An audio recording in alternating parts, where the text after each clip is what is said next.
ปลาบ่เห็นเลยมันต้นมีแต่เห็นหญ้าเลยพี่น้องเอ้ยบ่อย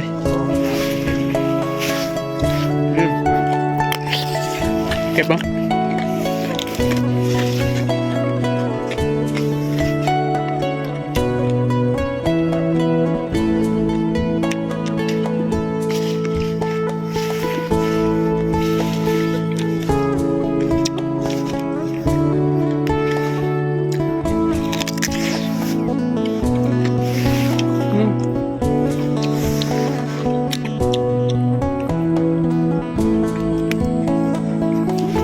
ช่างเบอร์นี้เป็นน้ำเลยโอ้ตายเลยพี่น้องเอ้ย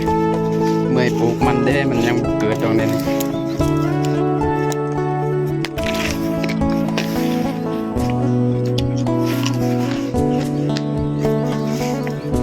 นี่คำชอนมานี่นะ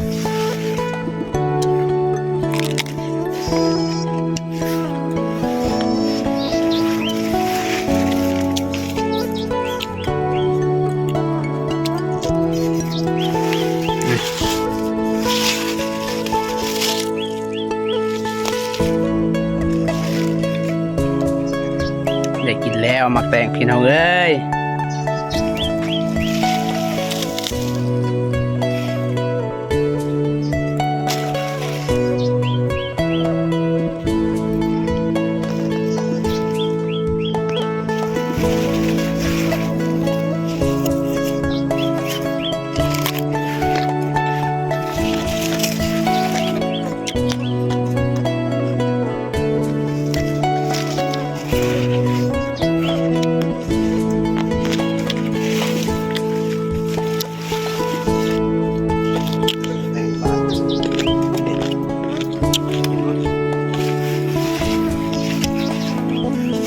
แม่นบ่หมักแตงบ้านเฮา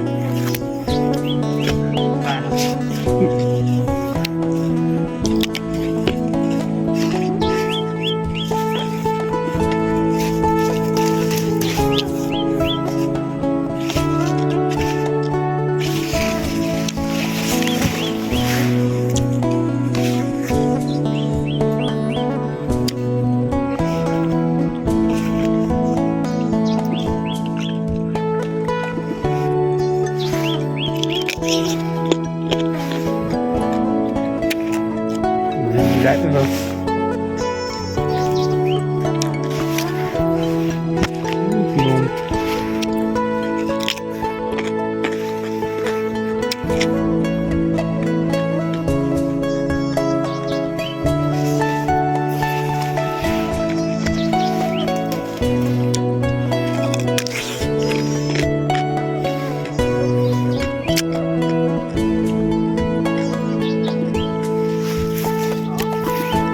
เว้ยบ่ยอนติ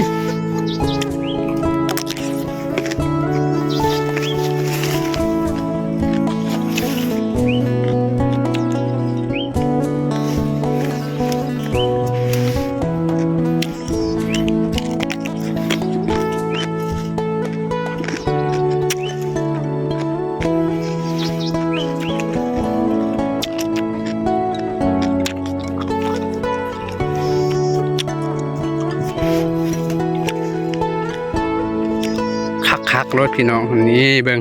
เสียงกัดเนี่ย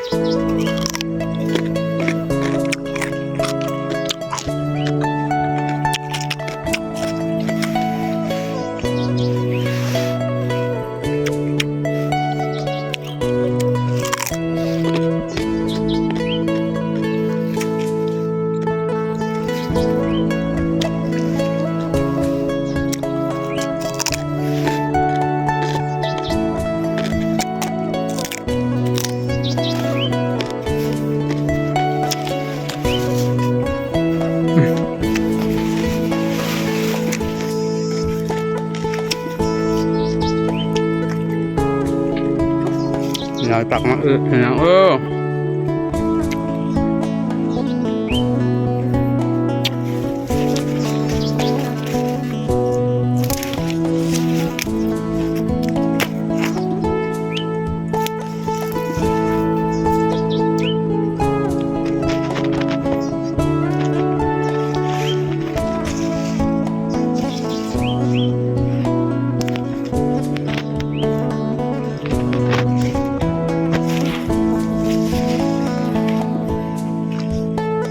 ทางคุณนี่ไป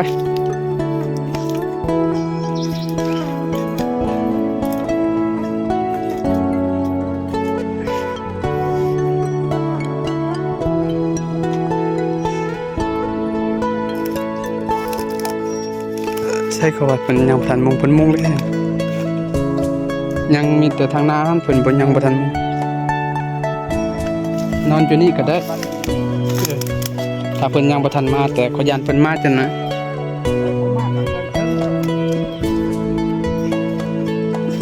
เพิ่นถึงบัดเขาสิมาเฮ็ดเวียกเขาก็พักอยู่ไสอีกนี่ยอดงามๆไปพี่น้องเอ้ยนี่จับเบิ่งตัวนี้นำกัน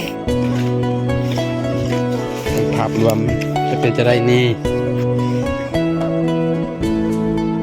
นี่กับยอดผักมักอื้อเนาะบริเวณหน้าคนมืด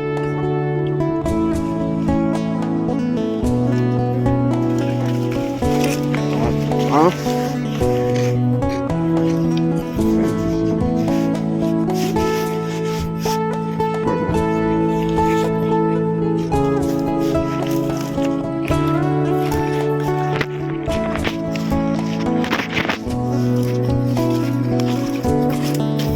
ปีนเบิ่งหมวกคอยนี่ไปทางหน้า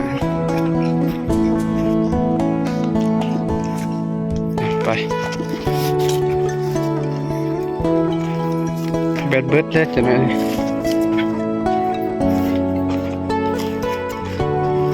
ยังมาถึงได้ทันในฮอนพลาด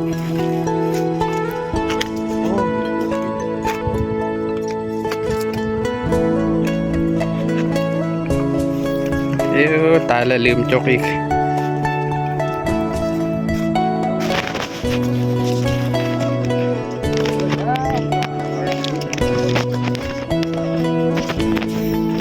ให้ถือจก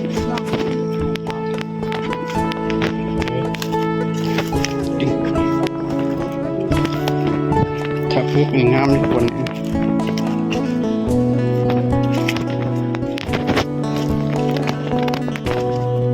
มันบ่เป็นตาเบิงซ้ำโอ้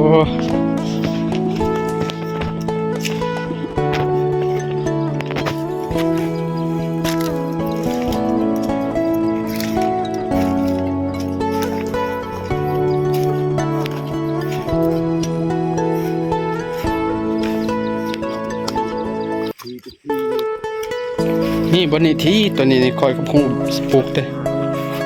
ตัวนี้ขึ้นเทิงสิลำบากอีหยังวะบ่มีไผจะตัดมันก็ตามเขาเบิ่ง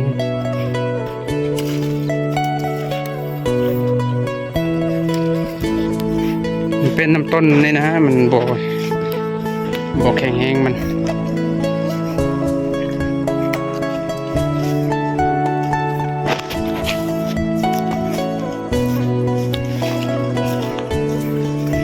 โอ้ยุงหานี่พวกมันนำเขาเลย